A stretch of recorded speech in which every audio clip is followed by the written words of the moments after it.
মূল আসামিটাকে পাইলে behind the scene তারা কারা কাজ করছে এইটা আরও স্পষ্ট হওয়া যেত। আমাদের কাছে কিছু তথ্য আছে, তা আমরা এটা তদন্তের স্বার্থে আসলে তাদের নামগুলো বলবো না।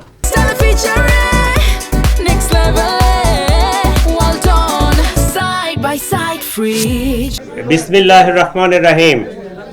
ইলেকট্রনিক ও প্রিন্ট মিডিয়ার প্রিয় সাংবাদিকবৃন্দ, আসসালামু আলাইকুম। আশা করি আপনারা ভালো আছেন। আপনারা জানেন, গত 12 ডিসেম্বর 2025 দুপুর আনুমানিক 1420 ঘটিকার সময় পল্টন থানাস্থ বিজয়নগর বক্স কালভার্ট এলাকায় মোটরসাইকেল আরোহী দুর্বৃত্তের গুলিতে ইনকিলাব মঞ্চের মুখপাত্র জনাব শরীফ উসমান বিন হাদি গুলিবিদ্ধ হন। দ্রুতই তাকে ঢাকা মেডিকেল কলেজ হাসপাতালে প্রেরণ করা হয়। পরবর্তীতে রাজধানীর একটি বেসরকারি হাসপাতাল এভার কেয়ারে ভর্তি করা হয়। পরবর্তীতে উন্নত চিকিৎসার জন্য এয়ার অ্যাম্বুলেন্স যোগে তাকে সিঙ্গাপুরের জেনারেল হাসপাতালে ভর্তি করানো হয়। সেখানে চিকিৎসাধীন অবস্থায় 18 ডিসেম্বর তিনি শাহাদাত বরণ করেন। ইন্না লিল্লাহি ওয়া ইন্না ইলাইহি রাজিউন। আমরা তার বিদেহী আত্মার মাগফিরাত কামনা করি। আল্লাহ তাকে জান্নাত নসিব করুক এবং তার পরিবারকে এই শোক সইবার মতো শক্তি ও সামর্থ্য দিক। এই ঘটনার প্রেক্ষিতে রাজধানীতে পল্টন থানায় একটি নিয়মিত মামলা রুজু হয়, যা পরবর্তীতে হত্যা মামলায় রূপ নেয়। প্রিয় সাংবাদিক ভাই ও বোনেরা, ন্যাক্কারজনক এই ঘটনার পরপরই Dhaka metropolitan police, DB, CTTC, RAB, CID, BGB ঘটনায় জড়িতদের শনাক্ত করে গ্রেফতার করে আইনের আওতায় আনার জন্য কাজ শুরু করে।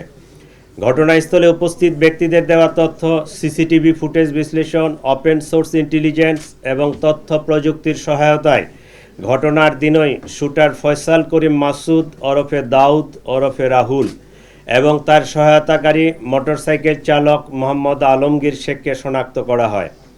তাৎক্ষণিক তাদের গ্রেফতারের জন্য আইন শৃঙ্খলা বাহিনীর একাধিক টিম সাভার, হেমায়েতপুর, আগারগাঁও, নরসিংদীতে অভিযান পরিচালনা করে। ধারাবাহিক অভিযানের অংশ হিসেবে ডিএমপির একটি টিম ময়মনসিংহের হালুয়াঘাটের সীমান্তবর্তী এলাকা পর্যন্ত অভিযান পরিচালনা করে। প্রিয় সাংবাদিক বৃন্দ, আপনারা জানেন, এই ঘটনার সাথে জড়িতদের আইনের আওতায় নিয়ে আসার জন্য আমরা যথাসাধ্য চেষ্টা করছি। ইতিমধ্যে সংশ্লিষ্ট মামলাটি নিবিড় তদন্তের জন্য ঢাকা মহানগর গোয়েন্দা পুলিশের নিকট হস্তান্তর করা হয়েছে। তদন্তকালীন এ যাবৎ এ ঘটনা সংগঠনে পরিকল্পনায় অংশগ্রহণ, ঘটনায় ব্যবহৃত অস্ত্রগুলি লুকানোর সাথে জড়িত, ঘটনার মূল দুই হোতাকে পলায়নে সহায়তাকারী সহ মোট 11 জনকে আমরা গ্রেফতার করতে সক্ষম হয়েছি। গ্রেফতারকৃতরা হলো হুমায়ুন কবির, ফয়সালের বাবা; হাসি বেগম, ফয়সালের মা; শাহেদা পারভিন সামিয়া, ফয়সালের স্ত্রী; ওয়াহিদ আহমেদ শিপু, ফয়সালের শ্যালক; মারিয়া আক্তার লিমা, তার বান্ধবী; মোহাম্মদ কবির, নুরুজ্জামান নোমানি ওরফে উজ্জ্বল, সিবিয়ন দিও, সঞ্জয় চিসিম, মোহাম্মদ আমিনুল ইসলাম রাজু, আব্দুল মান্নান।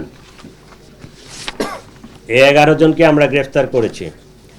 এই ঘটনায় জব্দকৃত উল্লেখযোগ্য আলামত সমূহ হত্যাকাণ্ডে ব্যবহৃত 2টি বিদেশি পিস্তল, 52 রাউন্ড গুলি, ম্যাগজিন, ছোরা; হত্যাকাণ্ডে ব্যবহৃত মোটরসাইকেল ও ভুয়া নম্বর প্লেট, যে নম্বর প্লেটটি অপারেশনের সময় লাগানো ছিল; ঘটনার সময় ওসমান হাদিকে বহনকারী অটোরিকশা; ঘটনাস্থল থেকে হত্যাকাণ্ডে ব্যবহৃত গুলির খোসা, ভিডিও চিত্র, সিসিটিভি ফুটেজ ও অন্যান্য আলামত; প্রায় 53টি অ্যাকাউন্টের বিপরীতে 218 কোটি টাকার স্বাক্ষরিত চেক।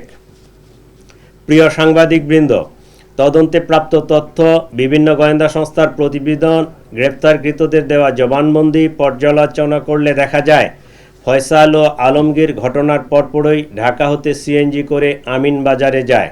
পরবর্তীতে তারা মানিকগঞ্জের কালামপুর যায়। সেখান থেকে পূর্ব পরিকল্পনা অনুযায়ী একটি প্রাইভেট কারে করে ময়মনসিংহের হালুয়াঘাটে পৌঁছে। ঘটনাটি তাদের পূর্ব পরিকল্পিত ছিল। এই জন্য আসামিদেরকে চিহ্নিত করার পূর্বেই তারা সীমান্ত পাড়ি দিতে সক্ষম হয়। হালুয়াঘাটের পূর্বে মুন ফিলিং স্টেশনে জনৈক ফিলিপ এবং সঞ্জয় তাদেরকে গ্রহণ করার জন্য অপেক্ষা করতে থাকে।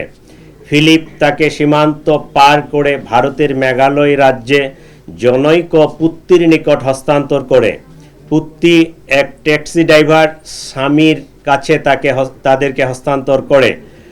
স্বামী মেঘালয় রাজ্যের তুরা নামক একটি শহর আছে, সেই শহরে তাদেরকে পৌঁছে দেয়। আমরা ইনফরমাল চ্যানেলে মেঘালয় পুলিশের সাথে যোগাযোগ করে যেটি জানতে পেরেছি, তারা ইতোমধ্যে পুত্তি ও স্বামীকে গ্রেফতার করেছে। আমরা সন্দেহ করি আসামিদ্বয় অবৈধ পথে সীমান্ত পাড়ি দিয়েছেন।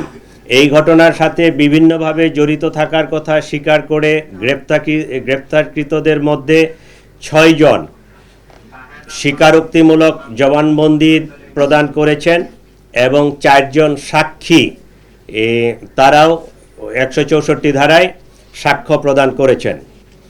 প্রিয় সাংবাদিকবৃন্দ, চাঞ্চল্যকর এই ঘটনায় রুজুকৃত মামলাটি অত্যন্ত গুরুত্বের সাথে আমরা তদন্ত করছি।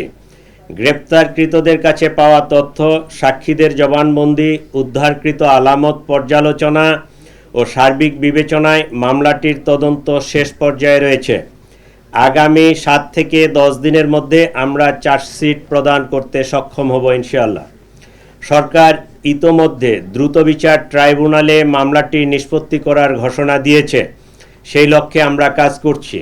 এই জন্য এই জঘন্য ঘটনায় ন্যায় বিচার নিশ্চিত করতে রাষ্ট্রের পক্ষ থেকে, আমাদের পক্ষ থেকে সর্বোচ্চ প্রচেষ্টা অব্যাহত রয়েছে। আপনাদের সবাইকে আমি আন্তরিক ধন্যবাদ এবং নববর্ষের শুভেচ্ছা জানাচ্ছি। এ পর্যায়ে আপনাদের যদি কিছু জিজ্ঞাসা থাকে, আমি এবং আমার সহকর্মীবৃন্দ এখানে উপস্থিত আছেন, তারা আপনাদের প্রশ্নের আমরা জবাব দিব।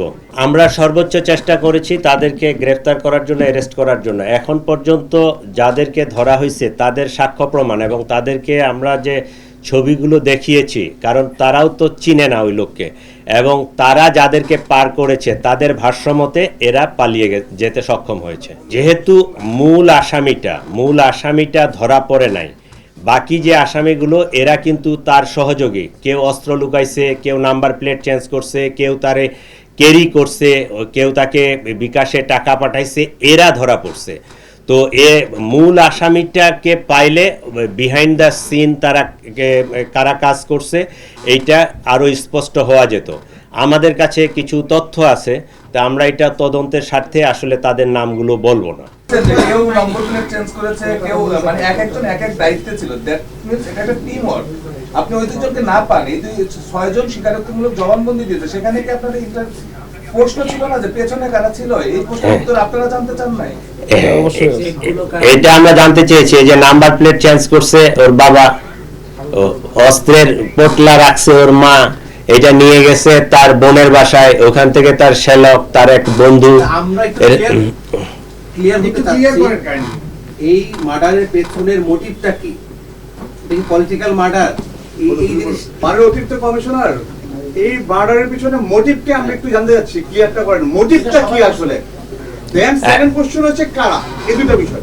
আগে মোটিভটা জানতে চাই। এইটা ধারণা, এইটা যেহেতু ওরে পাইনি আমরা, এই জন্য তার কাছে পায়ে যদি স্বীকারোক্তিমূলক জবানবন্দিটা নিতে পারতাম তাহলে আমরা নিশ্চিত হতে পারতাম। কিন্তু ধারণা, 5 আগস্টের পরবর্তীতে এই ইনকিলাব মঞ্চের হাদি খুবই ভোকাল ছিল এবং তার কথাবার্তা খুবই স্পষ্ট ছিল এবং সে একটা আদর্শকে হোল্ড করে। তাহলে এই আদর্শ বা এই 5 আগস্টে যারা ক্ষতিগ্রস্ত, আমরা ধারণা করতে পারি বা অনুমান করতে পারি যে হত্যাকাণ্ডের পিছনে তারাই জড়িত।